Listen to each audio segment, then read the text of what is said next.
እግዚአብሔር ከአባታችን ከጌታም ከኢየሱስ ክርስቶስ ደግሞም ከመንፈስ ቅዱስ ጸጋና ሰላም ለእናንተ ይሁን። ይህ ፓርሲ ዩኒቨርሲቲ ክርስቲያን ተማሪዎች ህብረት ተዘጋጅቶ ወደ እናንተ የሚቀርበው በተከታታይነት የሚተላለፈው ለምን ሞተ የሚል የትምህርት መርሃ ግብር ነው። በዚህ የትምህርት መርሃ ግብር በርካታ ሀሳቦች ይነሳሉ። ዋናው ዓላማው ግን ኢየሱስ ክርስቶስ የሞተበትን የተነሳበትን ዋናውን ሚስጢሩን እንድንረዳና እንድናውቅ በዛም እንድንኖር የሚያግዘን ነው። ዛሬ ለዛ የሚሆን መድላድል እንዲሆንልን መነሻ መግቢያውንና የተወሰኑ ሀሳቦችን ከኔ ጋር እንከፋፈላለን። እንደምናውቀው ጌታችን ኢየሱስ ክርስቶስ ከመምጣቱ በፊት በርካታ ሁነቶች በዚህ ምድር ላይ ተከስተዋል። መጽሐፍ ቅዱሳችን እንደሚዘግበን ከፍጥረት ጅማሬ አንስቶ እግዚአብሔር ከሰዎች ልጆች ጋር ይኖር እንደነበር፣ አብሮ ህብረት ያደርግ እንደነበር መጽሐፍ ቅዱሳችን በግልጥ ይነግረናል።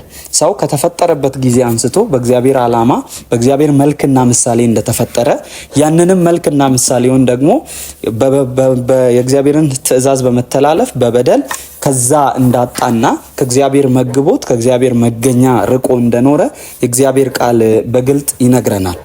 ስለዚህ ይህንን የሰውን ልጅ እግዚአብሔር ወደ ራሱ ለመመለስ በርካታ እቅዶችን ነድፎ በዛ እቅድ መሰረት ደግሞ አባቶችን ህግጋትን እና የተለያዩ ነቢያቶችን ተጠቅሞ እግዚአብሔር ሰዎች ወደ እርሱ እንዲጠጉ አድርጓል።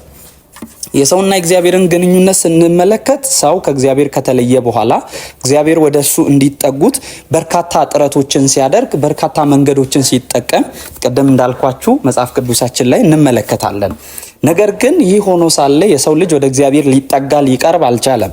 መጽሐፍ ቅዱሳችን እንደሚነግረን ኢሳይያስ ምዕራፍ 59 ቁጥር 2 ላይ ነገር ግን በደላችሁ በእናንተና በአምላካችሁ መካከል ለይታለች፣ እንዳይሰማም ኃጢአታችሁ ፊቱን ከእናንተ ሰውሮታል ይላል። በዚህ አግባብ ካየን በዚህ ቃልም መሰረት የእግዚአብሔርና የሰው ግንኙነት የሰመረ እንዳይሆን ሰው ከእግዚአብሔር ጋር በመለየቱ ምክንያት ሰው የእግዚአብሔርን ትእዛዝ በመተላለፉ ምክንያት እግዚአብሔርና ሰው መካከል በደላችን ወይም ኃጢአታችን በመካከል ተገኝቶ ከእግዚአብሔር ጋር እንዳንቀራረብ አድርጎናል። ይህ ሆኖ ሳለ እግዚአብሔር ህግጋትን አባቶችን እንዲሁም ደግሞ እንዲመለሱ እግዚአብሔር ቀጥታ በነቢያት በኩል እየተናገራቸው በተለያየ መልኩ እየገሰጻቸው የሱን ወኪል የሆኑትን ደግሞ እንዲወክሉት በምድር ላይ ተቀመጡት እንደ መንግስት የእስራኤልን መንግስት ደግሞ በተለያየ መልኩ እያስተማረ እግዚአብሔር እንዳቆየ እንመለከታለን። በስተመጨረሻ ግን የእቅዱ ፍጻሜ የሆነው የኢየሱስ ክርስቶስ ወደ ምድር መምጣት ነው። ኢየሱስ ክርስቶስ ወይም እግዚአብሔር ወልድ ወደ ምድር መጥቶ ለሰዎች ልጆች ኃጢአት መስዋዕት ይሆን ዘንድ እግዚአብሔር አምላክ ለህዝቡ ካለው ፍቅር የተነሳ ወደ ምድር እንደላከው እንመለከታለን። በመጽሐፍ ቅዱሳችን ኢሳይያስ 59 ከቁጥር 15 ጀምሮ ቅድም ባየነው ምዕራፍ ላይ እንደዚህ ይላል። እግዚአብሔርም አየ፣ ፍርድም ስለሌለ ተከፋ፣ ሰውም እንደሌለ አየ፣ ወደ እርሱ የሚማልድ እንደሌለ ተረዳ ተደነቀም። ስለዚህ የገዛ ክንዱ መድኃኒት አመጣለት፣ ጽድቁም አገዘው ይላል። ስለዚህ እግዚአብሔር ሰው ወደ እግዚአብሔር መጠጋት ስላልቻለ ወደ እርሱ መጠጋት ስላልቻለ አይቶ አዝኖ ወደ እርሱ የሚማልድ ወደ እርሱ የሚያስጠጋ እንደሌለ ተረድቶ እግዚአብሔር ልጁን ኢየሱስ ክርስቶስን ወደ ምድር ላከ። ኢየሱስ ክርስቶስ የእግዚአብሔር አንድያ ልጅ ነው። ኢየሱስ ክርስቶስ ብቸኛው የመዳኛ መንገድ ነው። ኢየሱስ ክርስቶስ ደግሞ በቶ ስለኛ በመሞቱ ምክንያት ያገኘናቸው በርካታ ትሩፋት አሉ።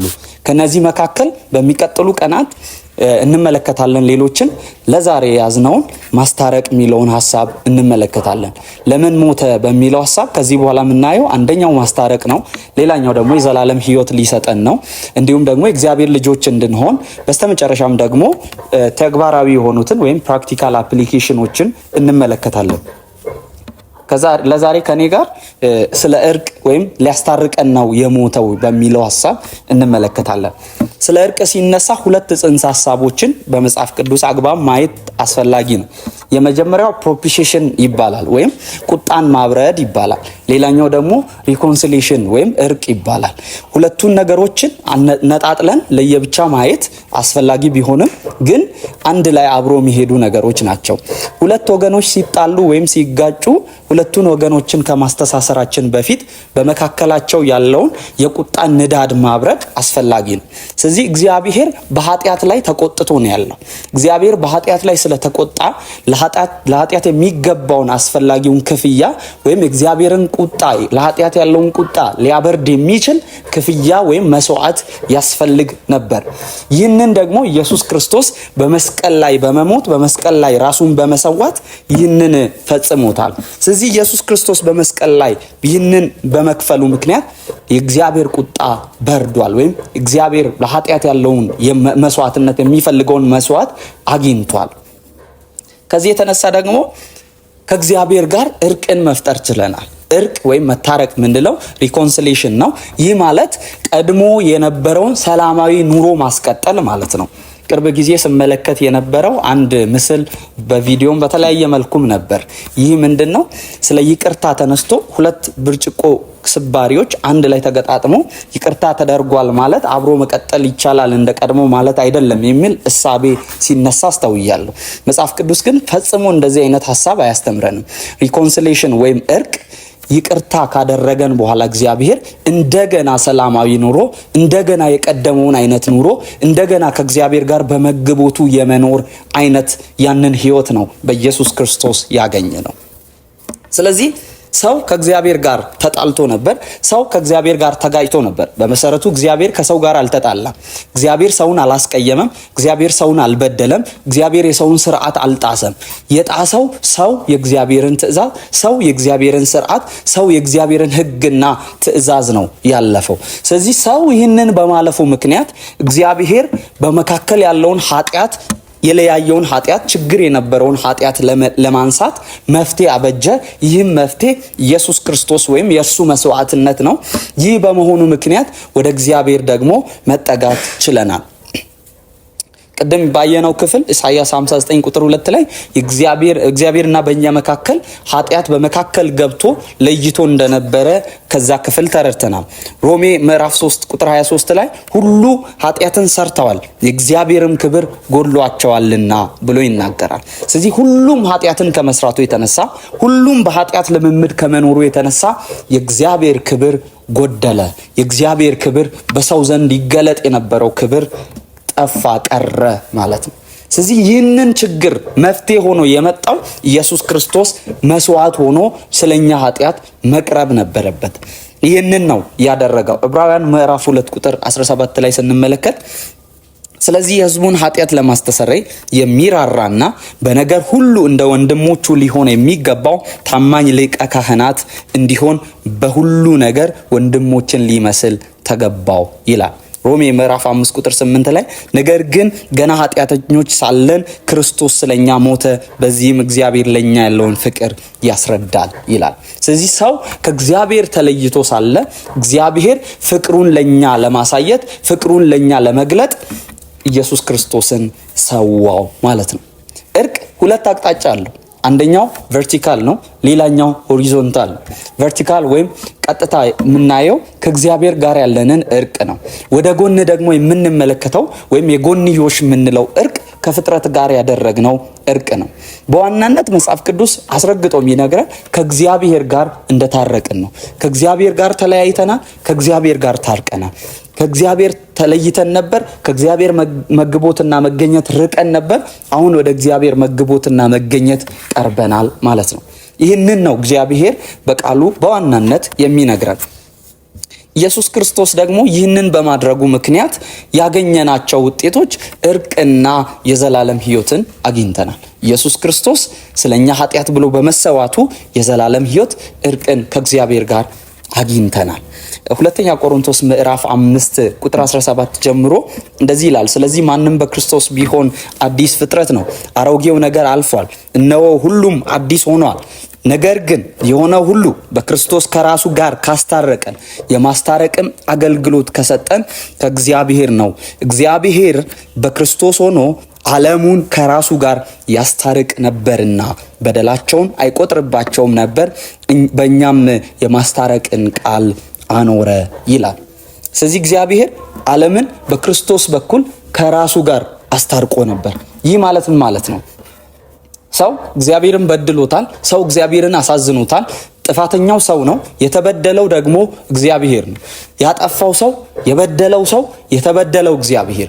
ይቅርታ መጠየቅ ያለበት፣ እንደገና እርቅን መፍጠር ያለበት፣ የእርቅ ጥያቄ ማቅረብ ያለበት ሰው ነው። ምክንያቱም ያጠፋው ራሱ ስለሆነ፣ የበደለው ራሱ ስለሆነ ይቅርታ ብሎ መጠጋት የነበረበት ሰው ነው። ነገር ግን ወደ እግዚአብሔር እንዳይጠጋ በመካከል ቅድም ተመልክተናል፣ ኃጢአት ለይቶ መለዮ ሆኖ በመካከል እንደነበረ ተመልክተናል። ስለዚህ ሰው በመካከሉ ኃጢአት እያለ ወደ እግዚአብሔር ቀርቦ እግዚአብሔርን ይቅርታ መጠየቅ ስለማይችል፣ ከእግዚአብሔር ጋር እርቅን ማውረድ ስለማይችል ሰው ሆኖ እግዚአብሔር ራሱ ዓለምን ለማስታረቅ መጣ። በጣም የሚገርም ታሪክ ነው። በጣም የሚገርም እውነት ነው። ያልተለመደ ያልታየ፣ በዓለም ታሪክ ተከስቶ ማይታወቅ፣ ሊሆንም ደግሞ ወደፊት የማይችል ነገር በክርስቶስ ኢየሱስ ተፈጽሟል፣ ተደርጓል። ይህም ደግሞ እግዚአብሔር ራሱ ታራቂ፣ ራሱም ደግሞ አስታራቂ ሆኖ የቀረበበት እውነት ነው። የሚታረቀው ራሱ፣ የሚያስታርቀውም ደግሞ ራሱ፣ የማስታረቅ እቅድ የነደፈው ራሱ፣ አስታራቂውንም የሰየመው ራሱ፣ እንዲያስታርቅም መንገድ ያበጀው ራሱ እግዚአብሔር ሆኖ የተከሰተበት የተገኘው ይህ እውነታ በመጽሐፍ ቅዱሳችን ላይ እናገኛለን። እግዚአብሔር በክርስቶስ በኩል ዓለሙን ከራሱ ጋር ያስታርቅ ነበር።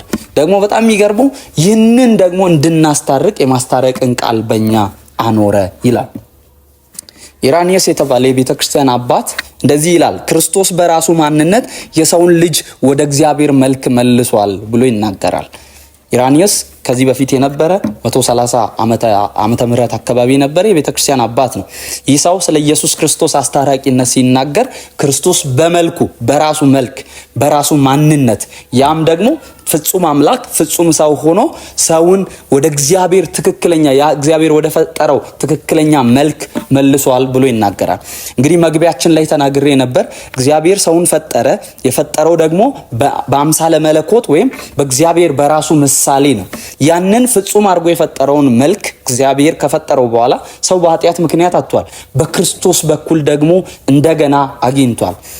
በጽድቅና በእውነት እንደ እግዚአብሔር ምሳሌ የተፈጠረውን አዲሱን ሰው ልበሱት ብሎ ጳውሎስ በኤፌሶን መልእክት ምዕራፍ 4 ቁጥር 23 ላይ የሚናገረው ይህንን መልክ ነው። በእግዚአብሔር መልክ የተፈጠረ አዲስ ሰው፣ አዲስ ማንነት፣ አዲስ መልክ ደግሞ እንደገና አግኝተናል። በማን ከተባለ በኢየሱስ ክርስቶስ በሆነው ስራ ከእግዚአብሔር ጋር ስለታረቅን እንግዲህ የእግዚአብሔር ቤተሰቦች ነን። የእግዚአብሔር ቤተሰቦች ስንሆን እንደኛው ከታረቁ ከሌሎች ጋር ደግሞ እንታረቃለን። ይህ የጎንዮሽ እርቅ እንለዋለን፣ ወይም ሆሪዞንታል የሆነ ሪኮንሲሌሽን ነው ምንለው። ይህንን እርቅ ሰው ታውቃላችሁ በተለያየ ምክንያት ከራሱ ጋር ከሰውም ጋር ከሌሎች ነገሮችም ጋር ተጣልቶ ይኖር የነበረ ነው። ምክንያቱም ተፈጥሯችን በኃጢአት ምክንያት ተበላሽቶ ነበር። ስለዚህ የመጀመሪያው ከእግዚአብሔር ጋር ታረቅን። ሁለተኛው ደግሞ ከወንድሞች ጋርም መታረቅ ሆነልን። ሌላኛው ደግሞ ከራሳችንም ጋር መታረቅ ሆኖልናል። ይህንን አስቀድሜ ከራሳችን ጋር ያለውን እርቅ ላንሳ። የሰው ልጅ በኃጢአት ምክንያት ሁል ጊዜ የሚሰማው በደለኝነት፣ ጥፋትና ጸጸት፣ ንዴት፣ ሌሎች ነገሮች በውስጡ ይሰሙታል። ይህንን የጥፋተኝነት ስሜት ደግሞ ሊያነሳ የሚችለው ሊቆርጥ የሚችለው ይህንን ኩነኔ ማንሳት የሚችለው ኢየሱስ ክርስቶስ የከፈለው መስዋዕትነት የከፈለው ዋጋ ነው። ምክንያቱም በእርሱ ላይ ያለንን እምነት ስንጨምር፣ መዳናችን ላይ ያለንን እምነት ስንጨምር እዛኔ በኢየሱስ ክርስቶስ ያገኘነው ስራ ከራሳችን ጋር ሰላም እንድንሆን ያደርገናል። እንግዲህ ሪኮንሲሌሽን ወይም እርቅ ቀድሞ የነበረውን ሰላማዊ ኑሮ ማስቀጠል ነው ብለናል። አሁንም ደግሞ ሰው ከራሱ ጋር በሰላም እንዲኖር አእምሮ እረፍትን አግኝቶ እንዲኖር ኢየሱስ ክርስቶስ ያስፈልገዋል። የኢየሱስ መስዋዕትነት ያስፈልገዋል። ስለዚህ ከእግዚአብሔር ጋር ታርቀናል፣ ከራሳችንም ጋር ታርቀናል። ጳውሎስ በሮሜ መልእክት ምዕራፍ 7 ላይ ስትመለከቱ ራሱንም ጭምር እየወቀሰ ምን አይነት ጎስቋላ ሰው ነኝ፣ ከዚህ ከሚሞት ስጋ ሟች ከሆነ ስጋ ማን ይለየኛል ብሎ ከሚያደርገው ከኃጢአት ብዛት መኖር ይፈልጋል። ጽድቅን እየተራበ ነው፣ ጽድቅን ይፈልጋል። ነገር ግን ዕለት ዕለት ከስጋው ጋር እየታገለ ይኖራል። ይህ ስጋ ሟች ነው። ይህ ስጋ ራሳችንንም ጭምር እንድንጠላ የሚያደርገን ነው። እንግዲህ ክርስቶስ የሌላቸው ደግሞ ይህ እውነታ ምንኛ የከፋባቸው ናቸው። እኛ በክርስቶስ ያለን ሰዎች ደግሞ ይህን መልእክት የምትሰሙ ክርስቶስን ያላገኛችሁ ክርስቶስ ኢየሱስ ከሌለን ሕይወታችን እረፍት የለውም። ኢየሱስ ክርስቶስ ከሌለን ሕይወታችን ሰላም የለውም። በክርስቶስ ኢየሱስ ካልታረቅን እረፍት የልባችን የነፍሳችን እረፍት የለም። ስለዚህ ከእግዚአብሔር ጋር የታረቀ ከራሱም ጋር በሰላም መኖር ይችላል። ከሐሳቡ ጋር ተስማምቶ መኖር ይችላል። መኖር እየፈለገ እንዳይኖር ከሚያደርገው ነገር ደግሞ ሊያወጣው የሚችል ጸጋ አሁንም ተሰጥቶታል። ያ ጸጋ አሁንም ያበረታናል። ያ ጸጋ አሁንም ያኖረናል። ለጸጋው ክብር ይሁንለት። ሌላኛው ደግሞ የምናነሳው ከፍጥረት ጋር ነው። ከፍጥረት ጋር በዋናነት ከሰው ጋር ማንሳት እንችላለን። ከሰው ጋር ስናነሳ ሰውና ሰው አብሮ የመኖር ዝንባሌው እንግዲህ ከኃጢአት በኋላ በጣም አስቸጋሪ የሆነ እንደመጣ ከመጀመሪያዎቹ ትውልዶች መካከል መመልከት ይቻላል። ወንድሙን ከገደለው ከቃየን ጀምሮ በርካታ ሰዎች እንደውም ወደ ኋላ ከሄደን ደግሞ የጥፋተኝነትን ኃላፊነት እርስ በርሳቸው ሲሰጣጡ እንደነበሩት አዳምና ሔዋን ከነሱም ጀምሮ ስንመለከት የሰው ልጅ ከሰው ጋር ለመኖር እጅግ በጣም ክፉና አስቸጋሪ ሆኖ ሰንብቷል። ኢየሱስ ክርስቶስ ከመጣ በኋላ ግን በመካከል ያለውን የጥልን ግድግዳ አፈረሰ። ሁለት የነበሩ ወገኖችን፣ የሚከፋፈሉ ወገኖችን፣ መስማማት በመካከል የሌላቸውን ወገኖችን አንድ አደረጋቸው። በአንድ ማህበር መቀመጥ፣ በአንድ ስፍራ መሰባሰብ፣ በአንድነት በአንድ ልብ መሮጥ፣ ይህ በኢየሱስ ክርስቶስ ሆነልን። ስለዚህ ሶስት ነገር አንስቼላችኋለሁ። ሰው ከእግዚአብሔር ጋር ታረቀ፣ ከራሱ ጋር ታረቀ፣ ከፍጥረት ጋር ታረቀ፣ ይኸውም ከሰው ጋር ታረቀ። ከሰው ጋር ስንታረቅ በአንድ ቤተሰብ፣ በአንድ ማዕድ፣ በአንድ ስፍራ፣ በአንድ አገልግሎት መሰማራት ማገልገል እንችላለን። እንግዲህ እርቅን አግኝተናል። ከእግዚአብሔር ጋር ታርቀናል። ከእግዚአብሔር ጋር ህብረትን አግኝተናል። ከእግዚአብሔር ጋር ህብረት ያለው ሰው ከራሱ ጋር ሰላም አለው፣ ከወንድሞች ጋር ሰላም አለው። ይህ እርቅ ሁል ጊዜ ከእግዚአብሔር ጋር እንድንኖር ወደ እግዚአብሔር እንድንጠጋ ያደርገናል። ከእግዚአብሔር ጋር የታረቀ ከእግዚአብሔር ጋር አብሮ ይኖራል፣ ከራሱ ጋር በሰላም ይኖራል፣ ወንድሞቹን ደግሞ ይወዳል፣ ከወንድሞቹ ጋር በሰላም ይኖራል። የመጨረሻው ከፍጥረት መካከል ያው ሌሎች እንስሳትም ሌሎች ተፈጥሮችም አሉ። ስለነዚህ መጽሐፍ ቅዱስ የሚነግረን ጌታችን ኢየሱስ ክርስቶስ ሲመጣ በፍጹም ሰላም አብሮን እንደምንኖር መጽሐፍ ቅዱስ ይናገራል። በትንቢታት ካየን ነብር ከፍየል ጋር በሰላም ይተኛል፣ በእባብ ጉድጓድ ላይ ሕፃን ይጫወታል፣ አንበሳ እንደ ላም ገለባን እንደሚበላ መጽሐፍ ቅዱሳችን ይናገራል። ይሄ ፍጥረት በስተመጨረሻ የሚሆን ነው። በአሁኑ ጊዜ ምናልባት ስደት፣ የተለያዩ ነገሮች ሊኖሩ ይችላሉ፣ በአራዊት በሌሎች መልኩ ማለት ነው። በምድር ስንኖር ይሄ ነገር አለ። ፍጹም ሰላም ደግሞ ፍጥረት ሁሉ የሚያገኘው ኢየሱስ ክርስቶስ ሲመጣ ነው። አሁን ከእርሱ ጋር ስለታረቅን፣ ከወንድሞች ጋር ስለታረቅን ያ ተስፋው ሲገለጥ ሙሉ በሙሉ በሰላም የምንኖርበት ጊዜ ደግሞ አለ። ይህን ሁሉ ያገኘነው በኢየሱስ ክርስቶስ ሞት ነው። ኢየሱስ ክርስቶስ ለምን ሞተ? ሊያስታርቀን ሞተ። እንዴት አድርጎ ሊያስታርቀን? በመስቀል ላይ ተከንችሮ፣ በመስቀል ላይ ተንጠልጥሎ ስለኛ በመሰዋት ሊያስታርቀን ሞተ። ከማ ጋር ታረቅን? ከእግዚአብሔር ጋር ታረቅን፣ ከራሳችን ጋር ታረቅን፣ ከፍጥረታት ጋር ደግሞ ታረቅን። ጸጋና ሰላም ለእናንተ ይሁን። ሰላም ክርስቶስ ይብዛላችሁ። ተባረኩ።